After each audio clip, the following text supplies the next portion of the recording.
So I'm so glad you could join me today. How have you been? Hanging in there. I feel like I'm just coming out of like 4 months of really, really intense work after, like a 2020 that wasn't as busy as, obviously everyone expected. So it's been good to be back at work, but also my life has been kind of this like cyclical, like, wake up, work, take care of family, repeat kind of thing for since essentially February. So it's a little exhausting. I'm ready for a break. Well, I'm not surprised. I'm actually a little surprised though that you said 2020 wasn't as busy as you expected, just because at least on paper there were like so many projects you worked on that came out in 2020 or 2021. Yeah, like like Good Girls, Dickinson, Deadly Illusions that just came out like 2 months ago or so. So it looks like you've just been nonstop Yeah, working. I think that's just what happens, with things taking a while to come out because I actually gave birth and had a daughter in March 2020, which was like the worst timing ever. Well, I worked, congratulations. thank you. And I worked literally, I was sending stems to my score mixer as I was driving to the hospital. Oh my God. So, but then, from March 2020 to September 2020, like I didn't do anything at like no scoring at all. Also because, I told my agent like, oh, just let's start looking at stuff in July. And then of course, July, there was like nothing to look for. So surprisingly, I got like 6, 7 months completely off in 2020, even though it might not seem like it in paper. And now personally, I feel like things on my front in terms of what's been coming out has been really quiet. Um, but there's a lot that's about to come out in the fall. So I feel like it's going to be like a onslaught of social media friends and stuff. But So is it too early, or can you talk about any of your upcoming projects? yeah, I think I can talk about a few. So one of them got finally kind of got announced yesterday at Comic Con, and it's an Amazon TV show, and it's loosely based off of the '90s movie I Know What You Did Last Summer. So it's a show instead of a movie, and it's slasher horror. I'm assuming, I guess people would call it more kind of like YA because it is younger kids, like um old teenagers, really, 18, 19, 20. So that's been really fun to work on, and that's something that is coming out in the fall, and now I don't have to bite my tongue because it's going to be it's going to be like a Halloween release, which is great. Um, we My scoring partner Ian and I just wrapped on a Netflix movie called Night Teeth, which I actually don't know the release date, but I think it's going to be the fall, and that was really fun. I mean, it's literally mixing right now, and it's like an action movie without giving too much away, and it has a really great cast, and the score is like fully super like electro, like big electro, which is going to make for a really fun score release, hopefully. Working on Dickinson season 3, which I think the release date for that is also kind of in limbo, but it'll be out within the next year for sure. Um, and then Good Girls just wrapped. We finished it 2 weeks before the final episode aired this past Thursday, and now we're done because the show got canceled, unfortunately. And I think, well, and then I have two movies that I'm working on, which I can't talk too much about, but I think that's everything. I think so. I don't know. So yeah, and even if you can't talk about those last two, I mean, it's pretty clear that you've got a ton going on. Yeah, I also just finished my record, so that's been in the mix there. It's kind of it's nice because it's been a bit of a counterweight. There's all the scoring stuff, and then my personal music kind of is a nice balancing out because it gives me a little bit more of like a personal sense of purpose. But it's been a lot, so I haven't really left the house at all in a while. Yeah, I'm not surprised. And I know that obviously your like debut album is still in the wings and not out yet. But how like what's it like balancing the release of just solo personal music and then music for media? Because for some of your like a lot of your solo stuff is much more electronic based, and your film work and TV work. Some of it is, some of it isn't. Like Deadly Illusions. I mean, I'm sure there's like electronic elements in there, but it's much more like a piano driven. So I mean, how do you balance those two? I think the art, my artist side is truly like what the music that I like want to be doing all the time. You know, it's I think it's a real representation of me as an artist and as a human. And the scoring stuff, I feel like it's the chat, you know, it poses more of a challenge because it's more of trying to like elevate someone else's vision and what someone else needs. And very often I'm able to use elements of what I like to do, obviously. And you know, one gets hired to hopefully do the projects that they are best suited for. But I think that with film scoring, I can lean into more traditional um, ways of writing. You know, like on Deadly Illusions, it was uh, the director and I from the beginning were like, we, you know, wanted to be like an intimate kind of like string quartet sound with piano. Just because that whole movie, you know, was like a nod to campy 90s, 80s movies, which, you know, was kind of, I think, lost on a lot of people. I think a lot of people were trying to take the movie really seriously, and it's like absolutely not a serious. And I mean, you mentioned you watched it. I mean, it's just, it's ridiculous, but it's like pure entertainment kind of thing. So, you know, on a score like that, or then on a documentary that I co-scored again with Ian, called that At the Heart of Gold, like that was a lot more string driven as well. But yeah, so I guess the my personal projects are the things that like I'm feeling that I'm just, you know, need to get out of myself, whereas the film stuff is just trying to like do best by the movie or by the TV show. And do those two ever align where like you're partway through writing a score and then like the personal side ends up coming out anyways? Yeah, absolutely. I mean, there's a lot of times that while I'm experimenting and trying to find a palette or sound for a specific TV show, for example, that I'll come across a sound that doesn't fit the TV show necessarily, but it'll be something that I'll just kind of either sample and record and then just put, I have a bunch of folders on my computer that's like to sort or to use later kind of things. So those will kind of go into that folder or that bank. And then when it comes time to like me wanting to write, I can go through these folders and be like, what triggers like you know, a new idea for a song. So, and I guess it works the other way around too. Like a lot of times I'll start writing something for my own project, and all of a sudden I'm like, this doesn't really work with everything else. Doesn't really feel like me at the moment. So then that'll be something that's like, well, but I can try this for this score that I'm working on. So they very much inform each other. And I try to keep some sort of separation, just because I think it's important. But even something like my vocals end up on scores anyway, because then the showrunners or the directors will temp in stuff that has my vocals and they really like it. So then you end up just kind of having to do, not, I'm not saying copy yourself, but having to do like be yourself in a score as well. I guess it's got to be a little easier, like hearing temp stuff that's you rather than somebody else. Yes, for sure. Even though I have to say that when we got hired for season 3 of Good Girls, there was a lot of another show temped in, and it was really hard to be like, no, this isn't that show. We cannot use the same exact thing. And you know, but then there's temp love, and especially on a show like Good Girls, which we got brought on season 3, and they'd had two composers, you know, one for season 1 and one for season 2. We just knew going in that they just hadn't been able to like nail down the sound of the show yet.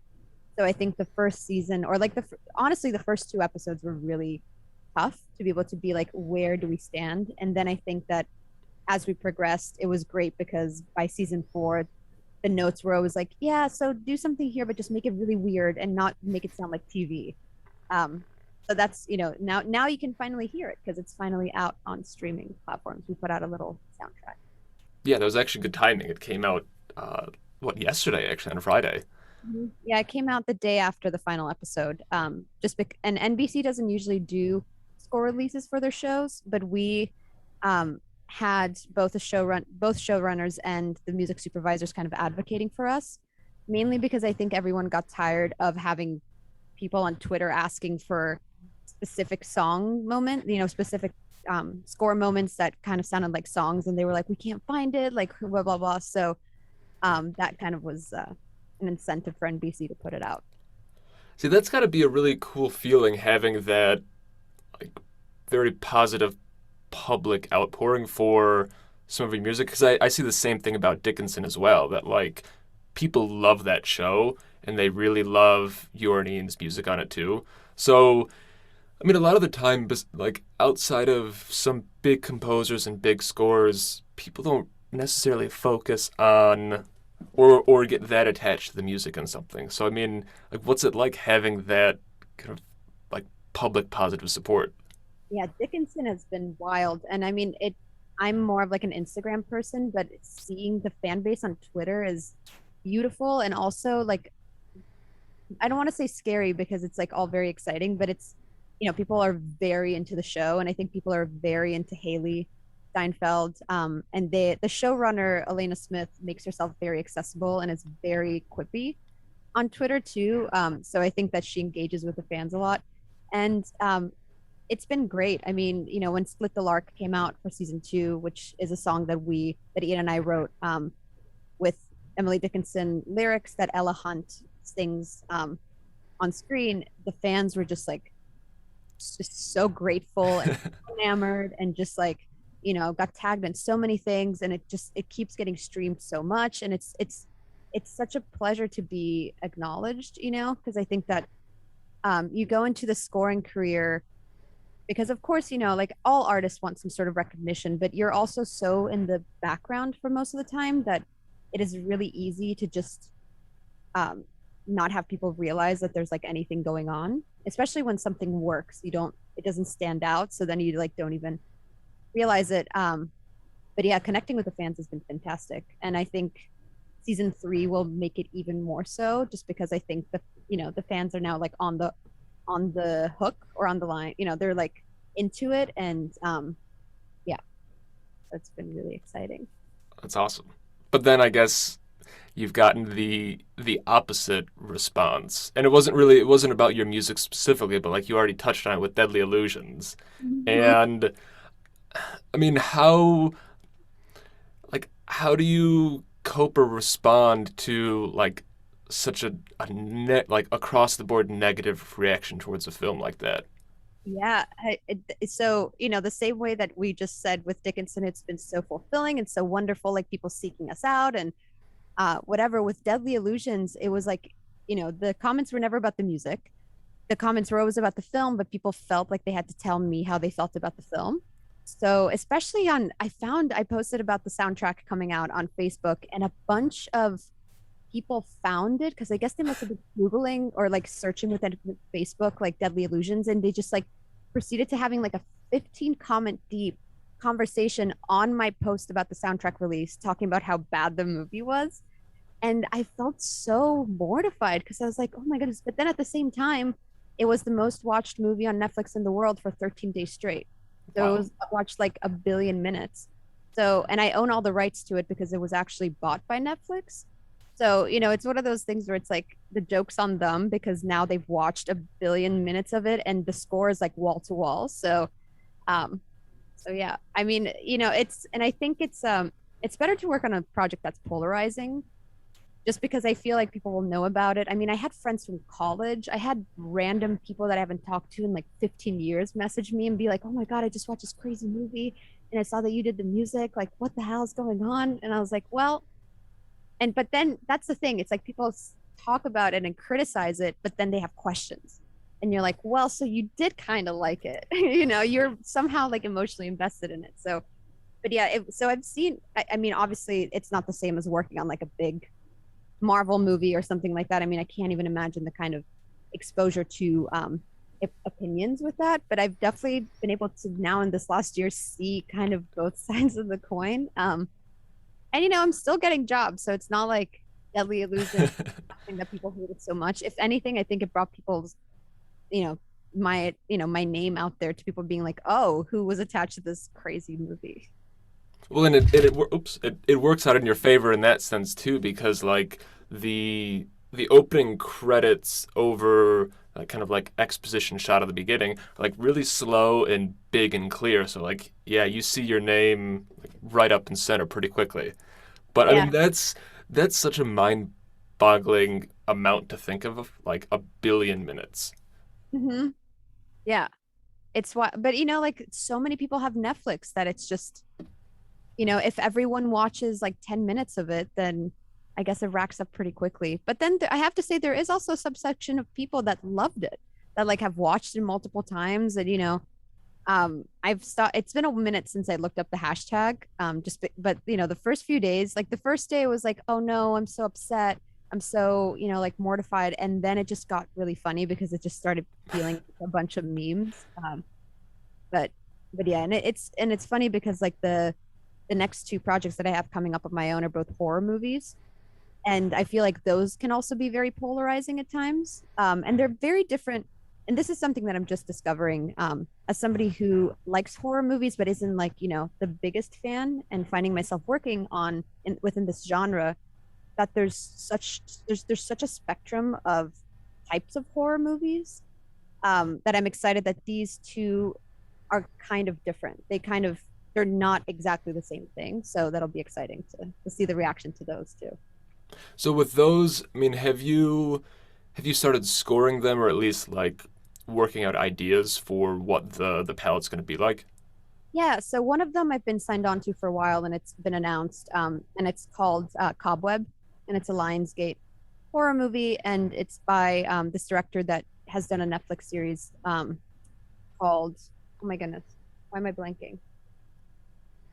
Anyway, it's a really good French TV series, and for this one, I've started kind of writing suites. So we kind of have an idea of thematically and stuff what's going on. It's currently on hiatus just because they're figuring out some creative stuff. But I haven't started scoring to picture per se.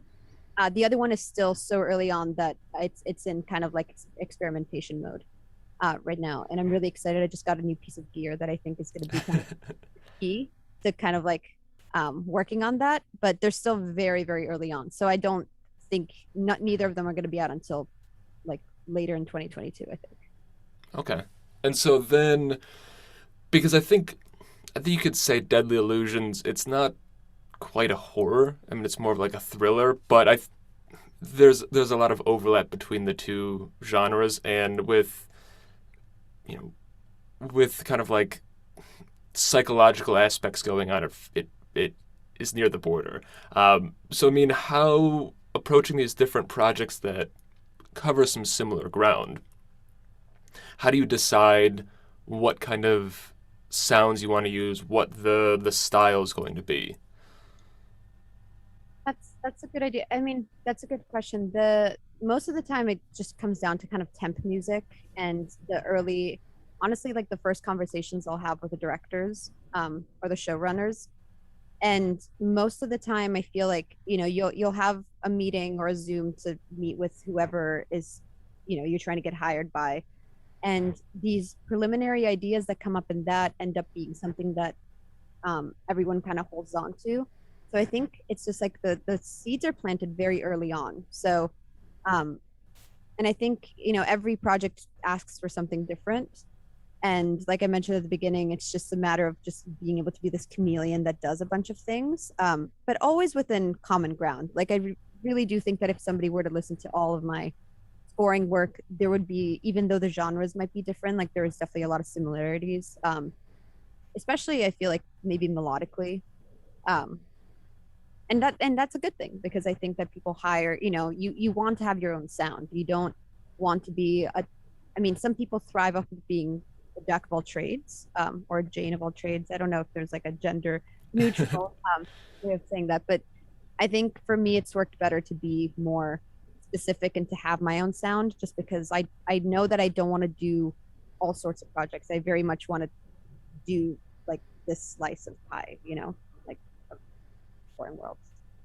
So are there so what are some of the projects then that maybe you wouldn't want to do or that just might not resonate as much with you? So, and this might sound crazy because I feel like not many composers say this, but I'm not really interested in kind of like the superhero kind of tangent. nor kind of like the Star Wars, like that whole kind of like larger orchestral sound at the moment is just not something that um is makes me excited, to be honest. And I really appreciate hearing people that do it really well. I'm definitely not really interested in doing like straight up comedy. Just because I feel like as much as I love the challenge of comedic timing, which is really challenging, especially with working on Dickinson and having to be both drama and the comedy.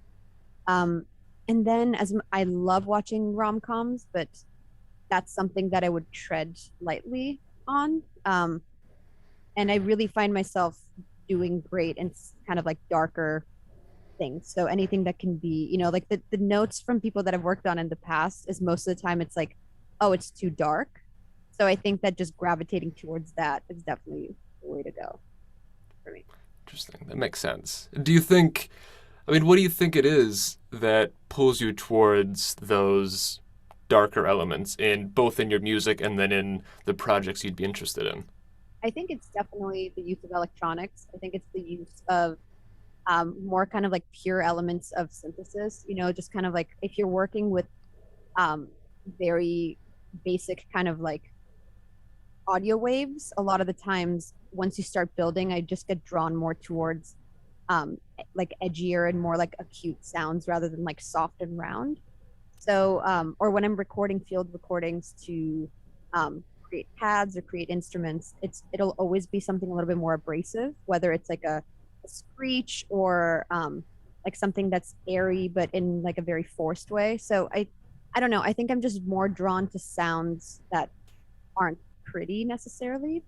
And I think that, and just the nature of synthesizers and stuff, I think it's easier to go darker than lighter. And personally, I feel like a lot of times, um, just bright sounds on synthesizers and in electronics just sound cheesy. So I Mm. away from that. I mean, that's just personally, but Do you think though, like somewhere inside there, you'd be at least intrigued by doing a project like that once, just for the like the challenge and the novelty? possibly. I've done, like happier things for commercial projects and things like that. And it's really hard for me. It's really hard to do major key progressions. It's really strange. It always just sounds like very um like sitting by the fire, like singing songs kind of thing. But I wouldn't put it past anything. And there's definitely moments, I mean, especially in Dickinson, where we just have to get really silly and have to just really do something that's ridiculous. But then, you see it with picture and it really serves the purpose. So then you kind of like allow yourself to do it. But, never say never. I don't know. We'll see. Well, cool. I'll keep my ears open for that. Um, and and then you've mentioned too that there's quite a few projects that you've co-composed with Ian on. So it was At the Heart of Gold, Dickinson, Good Girls, and I'm sure there's more in the pipeline as well. How? I mean, first off, how does the decision come to be whether the two of you are going to work on something or one or the other is going to work on something solo? So the way that it first started happening is that the first documentary that we did together, which was a fashion documentary called The First Monday in May, was the director's idea to bring me on, just because at the time I was doing a lot of music for fashion content and fashion shows and videos and stuff like that. So the director just thought that it was going to be a good mesh to kind of have Ian and I work on it together. For At the Heart of Gold, I think the director for that also felt, even though that she'd had a previous working relationship with Ian, which continues to today. Ian's working on her newest kind of docu-series. She just felt like it was important, since there was this availability to have a woman's perspective and voice in the music because of the subject matter of the documentary. And from there, like with Dickinson, I think that they wanted to hire a woman, but to be honest, like it was one of the first shows that were slated for Apple TV, and it was honest, like personally, my kind of like my big stepping stone. So I think, and I understand that studios have a hesitancy to just kind of hire a newbie, So I think that doing it with Ian just felt like a little bit more solid of a backing. And, I'm really glad that Dickinson and between the two of us, because there's production elements that Ian brings with his music that I definitely um, just don't have. Like I think Ian's sound is a lot more polished than mine is, and I think that's an important thing to have for some stuff. And ever since Dickinson, I feel like Good Girls just kind of came about, um, and they wanted both of us. And then for this movie Night Teeth that's coming out, it was kind of the same thing where they were like, "Well, it'd be great if you did it together." And so it's always from, um, the person that's hiring. It's Mm. usually their idea to hire us together. I've actually backed away from a project that we were supposed to do together because it was just, at some point you have to kind of like also think about the interpersonal relationship and just be like, well, we can't do everything together. Right.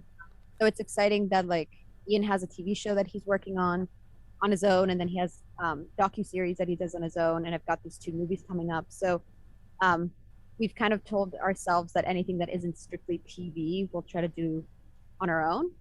Um, and I think there's a huge advantage to working on TV with kind of like a scoring partner, just because it's a lot. Scoring you're doing, if it's 10 episodes a season, you're doing 10 spotting sessions, and then you're doing 10 score reviews. And if you can kind of break up and take turns with doing that, I think it really helps, and it's helped us.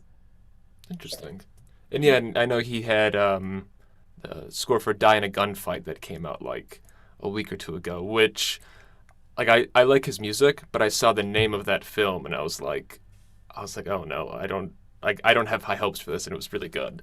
Yeah, Um, but so that's interesting. What's the approach that you take to collaboratively score something and work together on a project? we're literally in the same room writing every single piece of music together. Like the background here is, and the keyboard that I'm sitting in front of is literally what we do everything together on. And at the beginning of working together, we had thought about the idea of maybe like, because we do have two separate spaces that we write in, of kind of like dividing and conquering. But to be honest, it just never seemed right. And there's just so much that gets lost in like file exchange and like, the computer. And this main studio has so many more plugins. And then, it's like we would literally just have to have a technical assistant here at all times, making sure that the computer's operating systems and plugins are all on the same version. And it's just, it's hard enough some days to get Cubase to work, let alone if you're trying to share sessions back and forth. So that was kind of like a technical deciding factor to work together. And then, and I've mentioned this before, I think working on music at the same exact time takes out a lot of the second guessing. Because, Mm. when you're scoring on your own, you're sitting there and you're like, oh, I hope this works. I hope this is the right mood. But when you have someone else there, either reinforcing that it is or telling you, like, I don't really know, and coming in and kind of changing it, and then you get back to it, is really great. Um, and one of us will usually start a cue, and then we'll take it as far as they can without it then being just adding things to add things. And then the other person will come in, add some more stuff. And then usually we do this exchange maybe like once or twice, and then we'll be like, okay, and we're done. So it's a really nice and like organic process at this point. Interesting. And do you ever get to the point though where you run into an impasse where one of you wants, let's say one of you wants something and the other doesn't, or something along those lines, and how do you kind of jump over those hurdles? Yeah, there's been a few times, especially with I know what you did last summer, because the showrunner, even though it's a horror show, likes it to be pretty simple and more like atmospheric than kind of like very, very, very in your face. So there'll be, like bigger horror moments, and it's so easy to go overboard and to just like add a bunch of stuff. And it'll usually be Ian that wants to add more things. And I'm like, no, we don't need it. Like, there's going to be dialogue, there's going to be all the sound design, whatever. And he's like, no, but I think we should add it. So in the past, I've sometimes stood up and been like, absolutely not. And lately, I've just been like, you know what? Let's put it in and see what they say. And then we'll be at the score review, and the showrunner will always say, like, no, let's take that out. So then that's just like a backhanded way for me to be like, well, I was right. So I think you have to be able to like allow the other person. And like Ian's a saint for putting up with me because I know I'm not like an easy person to always deal with, especially both on a professional and personal life. And I blame it on the fact that I'm Italian and I just can't help it. But I think we just kind of it just comes down to compromising. And there's never been a time that we've had completely different creative visions. We're usually pretty aligned. Um, so that's been helpful for sure. We've never like fought a ton, like really a lot about a cue. Not yet. Knock on wood that it doesn't happen now. Yeah, that's good. Mhm. But yeah, I mean, I think especially as you mentioned, keeping the interpersonal side of things too. That's that's got to be something where you've just if it would really reach a heated moment that you've got to back off and be like, it's Mhm. not worth it. Yeah. Yeah, absolutely. Yeah. And I mean, I think the last 4 months, we've just both been really it's not really stressed out, just because I think it's more like just exhaustion. And sure, I mean, stressed out some days when, all of a sudden, like a project will be like, hey, can we have this now? And you're trying to finish an episode of something else. And, but I think it's really easy to be extra snappy when you're super tired. And, on top of just working as much as we have, which is fantastic that, like in back before the pandemic, we would have just been working 24/7. And, and then when you're done, you just like sleep for a whole day.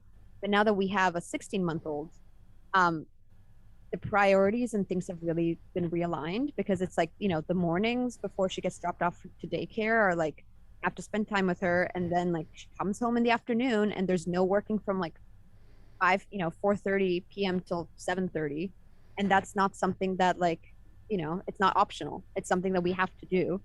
And so there's not this like working around the clock, which then makes it like, parenting is like a full-time job in itself. So I think we're just adapting to this new lifestyle. But it's exciting because, and any parent who might be listening to this knows this, it's like it helps you reprioritize. And like we try to not work on weekends now. And that's actually made us more productive during the week because there's no more just like sitting around and faffing around, um, during the daytime in the studio. It's like when we're in here, we're working. So. And that's you actually beat me to it because that's something that I did want to ask about, like working as a composer while also being a relatively new mother as well. And like to me, that just sounds like such a difficult proposition. But I'm glad that it's actually both. I mean, worked out well and actually forced you to reprioritize things for the better. And I think as, you know, again, super thankful that this has been happening, that like the projects that I've been getting has been slowly kind of like getting bigger and bigger. I think it also becomes easier to start saying no because at some point, like the situation that Ian and I found ourselves in the last few months is just, we don't have a full-time assistant.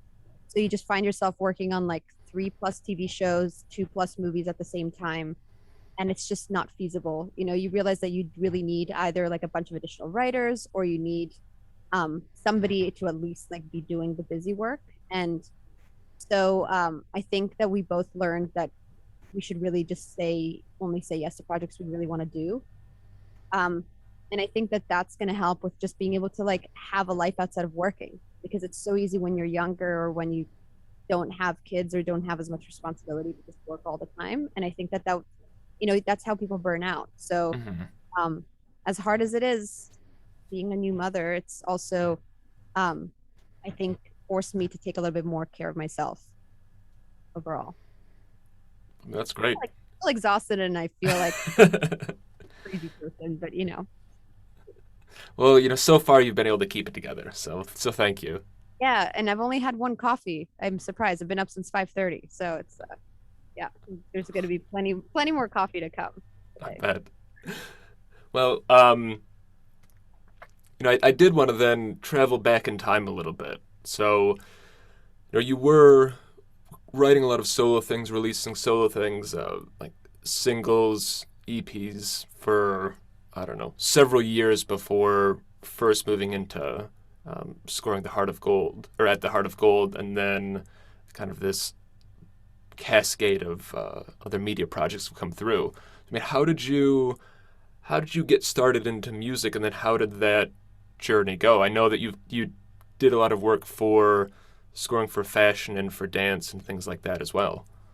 Yeah, I feel like it's interesting. People that are in the scoring world see me or as an artist that scores, whereas people in more of like the music industry artist world see me as a film composer that puts out music.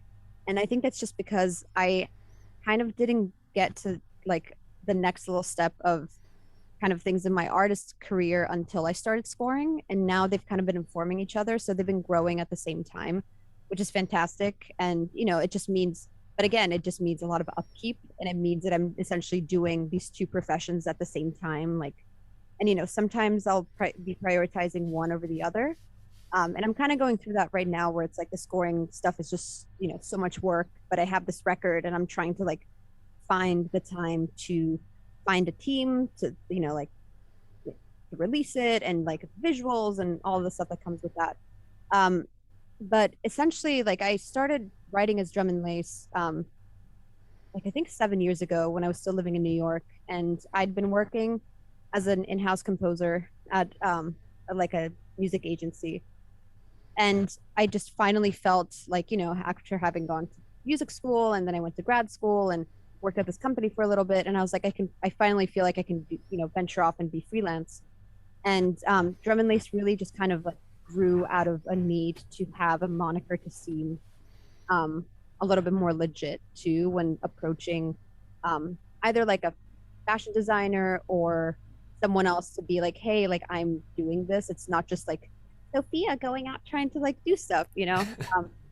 And interestingly enough, I only started releasing music because when I first moved to LA, I didn't really, obviously didn't really have that many scoring gigs. So I was just writing, and I was like, you know what? I'm just gonna put it out because there's DistroKid and I can just like literally upload it and just have it be out. And surprisingly, people kind of caught on to it. And then people were like, well, are you gonna start playing shows? And I was like, oh my God, now I have to start playing shows as drum and lace. So then that started happening. And then all of a sudden, fast forward to like 2018, when I played like I think 30, 35 shows that year. And then 2019 was the same thing. And then all of a sudden you're releasing music regularly because fans are asking for it, and you kind of see this avenue for it. And that's kind of how that all happened, because I don't think originally I set out for drum and lace to necessarily be what it is today, like on an artist side. But I'm super thrilled. And I think that that's why it's been so enjoyable, because I didn't have any expectations. Um, and now it's like the fun avenue for stuff, like I get to think about like, oh, shows involving dancers or like immersive audio, or what can I do with video or like aesthetically. So it's kind of like reclaiming that side of myself as an artist. And it helps a ton with scoring, because of course people then can go, if they're thinking of hiring me, they can go and like scope out the whole world, kind of sonic and visual world that I've created as an artist. And I think that incentivizes people to be like, oh, well, she's going to bring a very specific aesthetic to this. And that has definitely, I think, helped my scoring career a ton. So then, because it's one moniker that has these two sides to its world that, like you said, inform each other and build off of each other, do you think there's ever going to be a time where you drop it and just go by it's just Sofia, or is that kind of the trajectory going forward? I was talking to a composer friend about this, because he is in a scoring, has been in a, has composed with another person in the past who has had a moniker who's dropped it in favor of their own name. And they made a comment along the lines of like, well, you want to keep your own name for scoring and your artist name for other releases, because otherwise your Spotify is just a bunch of like your curated covers and then a bunch of like awful looking scoring covers. But let's be honest, like most film score covers don't look great. And I felt like a little personally attacked, because I was like, oh man, that's what my Spotify looks like. It's like a bunch of my stuff, but then of course the scores are the most popular, so those like kind of pop up. But for me, I think at the moment, it's important for me to have them be the same thing, just because um, as I said, like I've already kind of established this whole world with drum and lace. So it doesn't make any sense to not score as that because I think it gives people a very strong idea of like what to expect.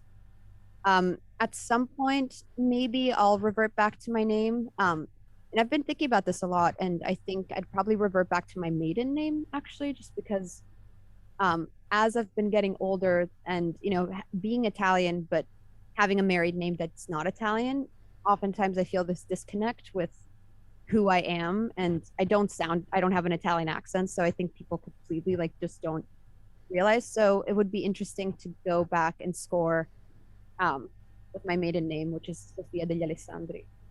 But it's a mouthful, so I would have to be successful enough that people would care enough to try to spell it correctly, I guess. Or they just go, Sophia, and that's that. Yeah, I could just go by Sophia. That's true. Yeah. All capitalized. So with talking about not quite like reclaiming your roots, but staying connected to that, is that something that you'd be interested in the future, either working on Italian productions or at least productions that are more influenced by some like various Italian genres of film, like giallo, for instance, for whatever reason, feels like it's getting a huge resurgence in the U.S. in the last few years. I mean, I think that's why I'm excited to work on horror, just because there's such a legacy of um, horror that comes from Italy. Even just with Dario Argento and his kind of work.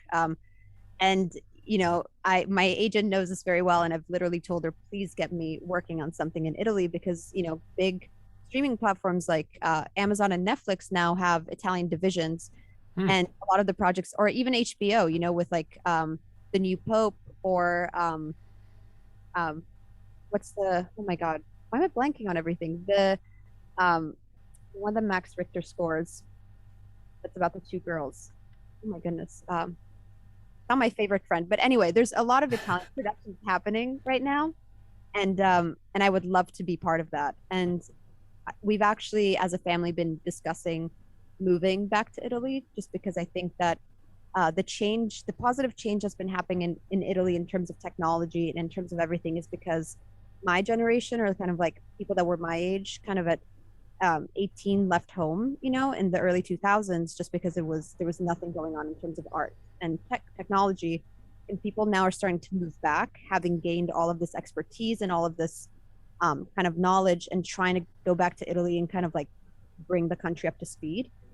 And as much as I feel like it would be hard to leave, like the very integrated kind of scoring lifestyle that we have here in LA, I think it would be so wonderful to have a chance to build a community out there.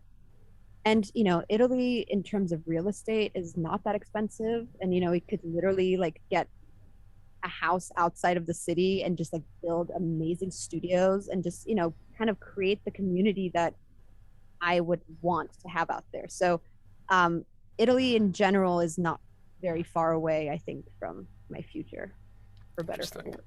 Yeah, yeah. Well, and it's I think nice now too, where it's one upside of the pandemic is realizing how well people can do certain jobs remotely, and especially too for you not being on the orchestral side of things as much, that you can do it a lot more, and as long as you have your equipment and an internet connection, like you can do that anywhere. Yeah, absolutely. It's when we were working on Good Girls, we used to go do spotting sessions in person on the NBC lot, which was very exciting as a composer, to like go in every week. And but now, between having done season 4 via Zoom and with the way that things kind of look in a post-pandemic world, like I don't see there being in-person spotting sessions for a while. And on top of that, I feel like you kind of get to, I think, a level of projects which I think I hope we're close to, where you don't necessarily need to be in LA networking all the time. And we've been here 7 years, so I think we've done a lot of the Society of Composers and Lyricists and ASCAP, and a lot of the kind of networking that I think is really important to do when you're starting out, because I think your community is what uplifts you. So I think it's important to be part of it and to know who's part of it. But I do also think that there's a huge advantage as a creative to seek out a better standard of living when you're not working. And I think that's really what's driving me to want to move somewhere else, because when I'm not working, I want to be able to have kind of like the best of all worlds. And to me, that kind of feels like not here, to be honest. I don't know if it's because maybe I'm not American or lifestyle differences. And I mean, and you're completely correct, like with the fact that I'm not scoring like a Fast and Furious franchise, or I'm not, I don't necessarily have to be here to work at, any of the huge scoring stages. Ian is a different story because I think that's Mm. more his wanted trajectory. So that's kind of where we have been kind of coming across some hesitancy. And, I work with this ensemble in the UK called the London Contemporary Orchestra, and they are fantastic playing on scores as well. And I think Europe just has a better infrastructure for the government helping with grants and just kind of institutions being a little bit more artistically inclined.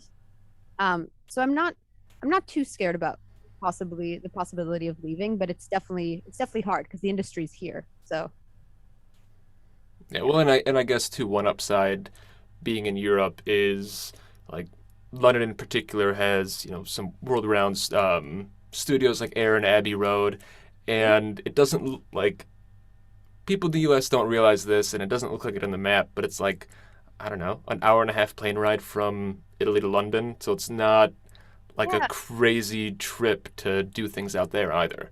exactly. I mean, I think the distances are so much closer. Um, Yeah, I don't know. And, there is always you could do half a year in LA and half a year somewhere else, which, has always seemed like the dream. It's now that I haven't been on a plane in 2 years, though, it sounds crazy because I like can't believe how easy it was just to be like, I'm just gonna hop on a plane, whereas now it's just like so much more complicated. For those of us who have been like very weary and very like uber like overly safe during all of this. But yeah, who knows? Again, like not going anywhere for like at least a year, just because like there's already projects now that are going on until like February, which is crazy. So yeah. That I mean, that does sound like the ideal like glamorous life of 6 months in Milan, 6 months in LA. Yeah, I mean it'd be pretty great. But then again, remember that you have a kid and they have to go to school. So then that's Yeah. a good limitation, because then at least it sets down very clear boundaries that aren't work driven, I guess. So I guess before we really start wrapping up, staying on Italy for a little bit, were are there Italian composers, generally or in film, that particularly kind of influenced you or inspired you to move into film and TV? I mean, I think the obvious answer is Ennio Morricone. Yeah. But not, I mean, there's not many others. There's Ludovico Einaudi that's done some like film scoring adjacent stuff. And I think just Italian music, like I feel like growing up, I always tended more towards kind of like a left off, like a not super mainstream. So there's a lot of musicians like the late Franco Battiato or Lucio Dalla. There's all of these very, very kind of like forward thinking, slightly more electronic artists, but I don't think they ever really did much scoring necessarily, because I think that more so before like the industry, you just really had to be in LA. Italian cinema definitely influenced me a ton, to the point that, and again, I've said this before, that when I was growing up, I didn't really think, first of all, I didn't really think that film scoring was like a career. And second of all, there just weren't that many women doing it at the time. So it just didn't even occur to me that it was something that I could do. So when I went to music college at Berkeley, I actually didn't set out to do the film scoring program. I just kind of fell into it because I loved Italian cinema and just kind of movies so much. But I do think that a lot of those, especially even things that I don't necessarily relate to musically, but spaghetti westerns and stuff like that that were just always on TV, are definitely things that I feel like have this glamorous um, are just glamorous to me in terms of like scoring and stuff like that. Or, obviously Cinema Paradiso, all of the Fellini movies, definitely a big influence, whether I want to admit it or not. Well, I've got you on record admitting it, so you can't back away from it Now now.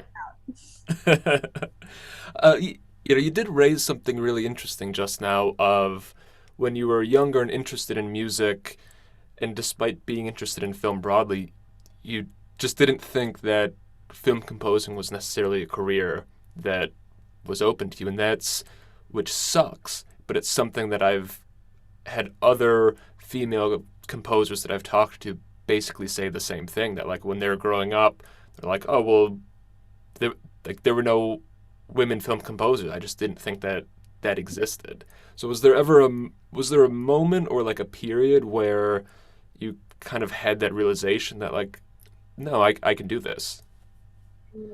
It really wasn't until college that when I started studying kind of film composers more so than just kind of like superficial, John Williams and James Horner and like, all of the bigger people, because even finding out about Shirley Walker was not an easy feat, like finding out about her or Rachel Portman, like they weren't like people that were on the tip of everyone's tongue when you thought about film composers.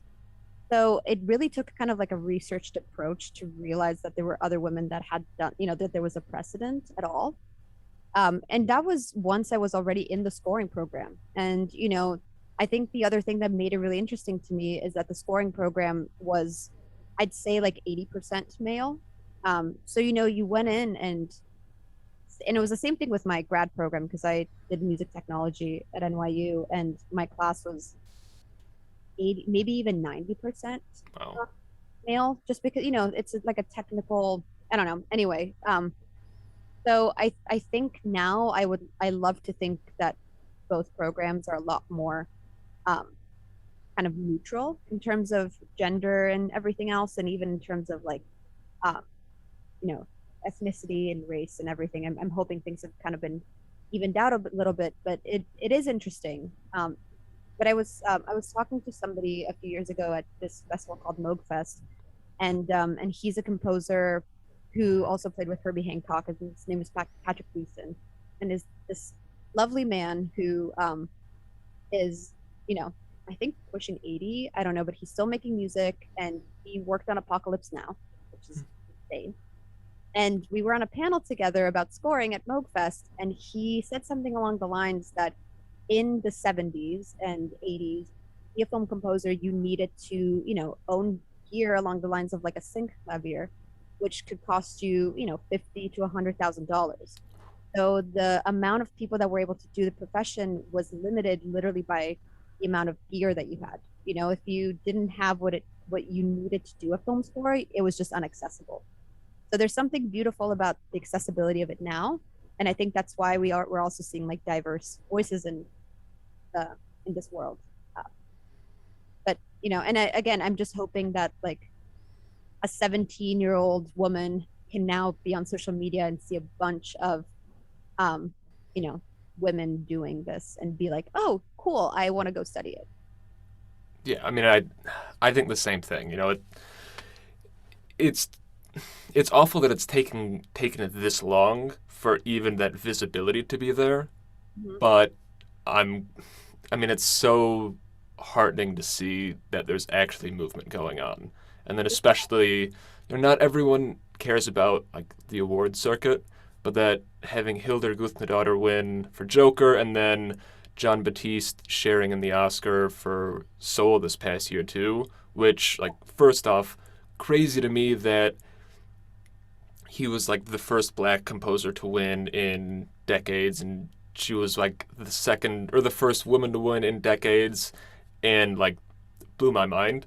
But Yeah. the fact that yeah, I mean these people are scoring major projects, like major accolades, and yeah, it's got me excited for like what the future of this industry has. And especially for women and for people who have been doing this for a long time and have been, just like putting their head down and doing the work, like Lolita Bridmanis and Laura Karpman and Catherine Bostich. I mean, it's so incredible to see them finally recognized.